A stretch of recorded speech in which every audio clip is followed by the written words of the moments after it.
जोशीमठ में जो हालात बने हुए हैं वो बेहद चिंताजनक है। यहाँ एक छोटा सा झटका कई घरों को जमींदोज कर सकता है और कई जिंदगियों को खत्म भी कर सकता है। प्रशासन कारण ढूंढने की कोशिश कर रहा है तो लोग अपनी जमा पूंजी पर मंडरा रहे सबसे बड़े खतरे को देखकर परेशान हैं।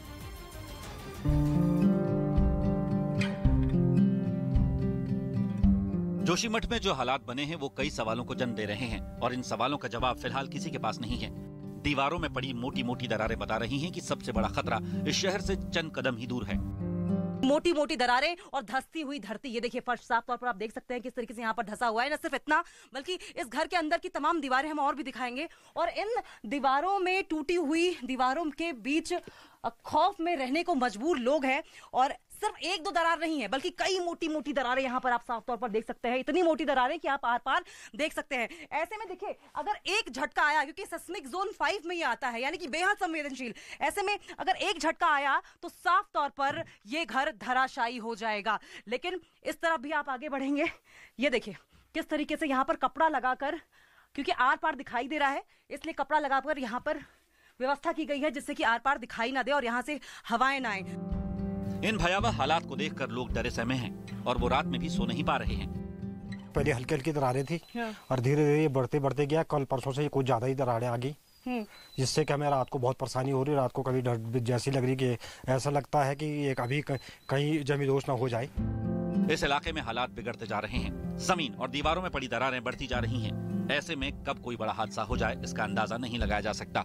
ये पूरी जो जमीन है दरअसल ये स्लोप था, ये पूरा का पूरा एरिया धंस चुका है। देखिए किस तरीके से यहाँ पर धंसाव हुआ है। इससे साफ पता चलता है कि ये जो धंसाव है वो और ज्यादा बढ़ने वाला है और साफ तौर पर वैज्ञानिकों का भी यही कहना है, जियोलॉजिस्ट भी यही मानते हैं कि दिन पर दिन ये जो धंसाव है वो और ज्यादा बढ़ता जाएगा। इस धंसाव के बढ़ने का साफ तौर पर मतलब है यहाँ के जो बाशिंदे हैं, यहाँ के जो नागरिक हैं, उन्हें परेशानियां होने वाली हैं। लगातार बिगड़ते हुए हालात देखकर प्रशासन की टीम इन इलाकों का दौरा कर रही है। घरों के सर्वे किए जा रहे हैं। अधिकारियों का कहना है कि अभी ये खतरा और बढ़ सकता है। वहीं ड्रेनेज सिस्टम को भी इन हालात के लिए जिम्मेदार बताया जा रहा है। जो जोशीमठ का लोकेशन है लूज सॉइल पे है, सॉइल स्ट्रांग नहीं है और दूसरी चीजें जो एक्टिविटीज हैं हमारी ह्यूमन एक्टिविटीज वो उसको रिइंफोर्स कर रहा है। हमारा वाटर ड्रेनेज सिस्टम अभी तक हम क्लियर ठीक बना नहीं पाए। फिलहाल यहाँ हालात जानलेवा बने हुए हैं। मानो धंस रही जमीन सब कुछ लील जाने के लिए तैयार है। मुसीबत लगातार बढ़ रही है और लोगों की चिंताएं भी।